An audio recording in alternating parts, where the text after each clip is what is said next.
잠시만 주목. 이 병은 어떻게 치료해야 할까요?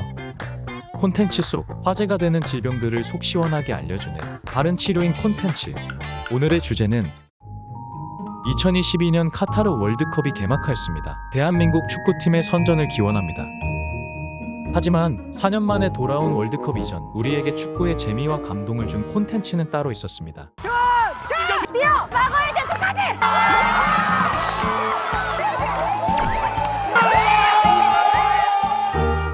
오늘의 바른 치료인 콘텐츠, 골 때리는 그녀들입니다. 예능으로 시작된 이 콘텐츠는 때론 드라마로, 너무 잘했어. 때론 휴먼 다큐로 사람들에게 감동을 주었습니다. 하지만 시청자들의 마음을 아프게 했던 장면들도 있었는데요.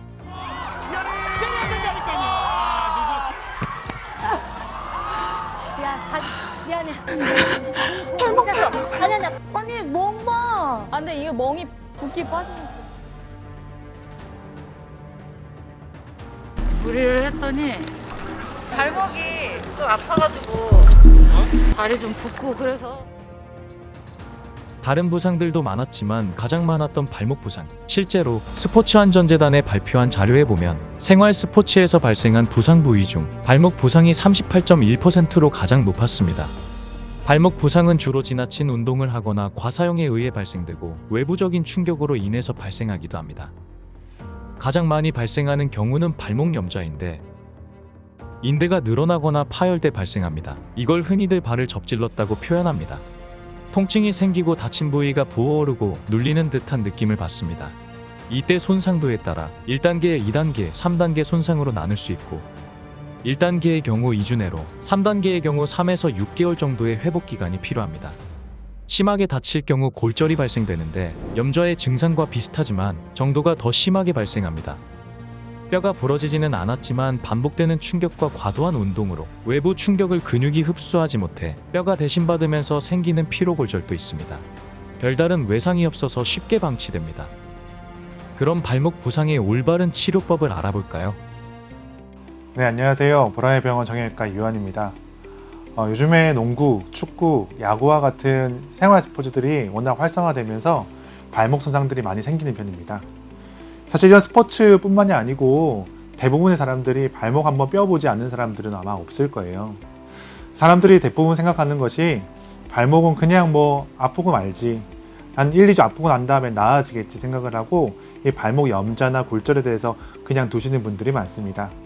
하지만 제가 말씀드리고 싶은 거는 이 발목의 염좌는 소리 없는 관절의 암살자입니다. 되게 무섭게 들리는데요. 이게 무슨 말이냐면 무릎의 경우에는 퇴행성 관절염이 전체 관절염의 절반 이상, 보통은 80%를 차지합니다. 하지만 발목의 경우에는 이런 외상 후의 관절염이 전체의 80% 정도를 차지한다고 되어 있는데요. 이런 외상 후 관절염의 가장 많은 원인이 염좌 이후에 발생하는 발목의 불안정성입니다. 발목을 좀 삐고 나면 대부분의 사람들이 그냥 뭐 좀 쉬고 나면 나아지겠지, 아니면 아니야 뭐 운동을 하면 나아질 거야 라고 생각을 하는데 제대로 치료를 하셔야 됩니다. 아니면 다른 분들보다 10년에서 20년 먼저 발목 관절염이 오는 경우가 있고요. 그럴 경우에는 만성 통증과 더불어서 나중에는 수술까지 가는 경우가 많기 때문에 발목 염좌는 스스로 위험성을 파악하고 거기에 대해서 예방하는 것이 가장 중요한 치료라고 생각하시면 되겠습니다. 발목 부상, 사실 모든 부상이 마찬가지긴 한데요. 프라이스라는 말이 있는데요. P, 프로텍션입니다. 먼저 다친 부위를 고정을 하는 것이 필요합니다. 우리가 보통 석고부목 고정 혹은 깁스, 반깁스라고 얘기하는 것들이고요. 그 다음에 R, 레스트입니다. 쉬어주셔야 됩니다. 세 번째는 I, 아이스입니다. 결국에는 우리가 다치고 나면 관절이 많이 붓잖아요. 관절이 붓는다는 거는 쉽게 말하면 조직이 화가 난다는 뜻이죠. 사람들이 잘못 생각하는 거는 다치고 나면 뭐 온찜질을 해야 돼, 아니면 거기다가 뭐 침, 부항 같은 걸 넣어야 돼, 이렇게 말씀 주시는데 사실 화가 나 있는 조직에다가 더 많은 자극을 가하는 것은 오히려 통증을 더 심화시키고 병을 더 악화시킵니다. 그렇기 때문에 냉찜질이 중요합니다. 그 다음 네 번째는 C, 컴프레션입니다. 컴프레션이라는 거는 우리가 이제 그 부분을 잘 좀 조아둔다는 뜻이죠. 그래서 이 발목이 그냥 움직여지지 않을 정도로만 적당하게 압박 붕대 같은 것들을 감아 두시는 것이 좋고요. 그리고 마지막으로 E, 엘리베이션입니다. 최대한 높이 올리시는 게 좋아요. 그래야지 붓기가 빨리 빠지면서 회복도 빠르고 나중에 그 일을 통해서 일상생활로 붓기도 빨라질 수 있습니다. 그것뿐만이 아니고요. 우리가 단순히 이제 고정을 하고 잘 씌워주면 낫는 것이 아니라 정확한 진단이 필요합니다. 결국에는 발목에 골절은 없는지, 인대의 손상이 정도가 어떠한지에 대한 확인이 필요한데, 그런 것을 위해서는 꼭 근처에 있는 병원을 방문하시는 것이 필요합니다. 병원을 방문하셔서 엑스레이를 찍어 골절이 있는지 없는지를 확인하고, 또한 이제 초음파나 MRI를 통하여서 인대의 손상 여부를 확인해야 되고요. 인대의 손상 여부에 따라서 짧게는 2, 3주, 길게는 한 달까지, 또 약하게는 반깁스, 또한 좀 심하게는 통깁스까지 하셔서 좀 고정을 하는 것이 필요합니다. 사람들이 보통은 한 2주 지나고 나면 내가 이거 안 아픈데 꼭 이걸 착용해야 되냐 생각을 하시고, 또한 이제 반깁스 착용하시고 난 다음에 별로 안 아프니까 그냥 목발 없이 그냥 절뚝절뚝 걸어 다니시거든요. 절대로 그러시면 안 됩니다. 우리가 염좌에서 통증이 나아지는 것은 보통 한 2주, 3주 정도 되면 나아지거든요. 하지만 인대가 자기들끼리 좀 회복되는 데는 최소한 한 달에서 한 달 반 정도의 시간이 걸립니다. 그래서 내가 아픈 것이 중요한 것이 아니라 인대가 나아질 때까지의 시간을 벌어주는 것, 그것이 중요하고요. 그 이후에 발목의 불안정성에 대한 검사를 해보셔야 됩니다.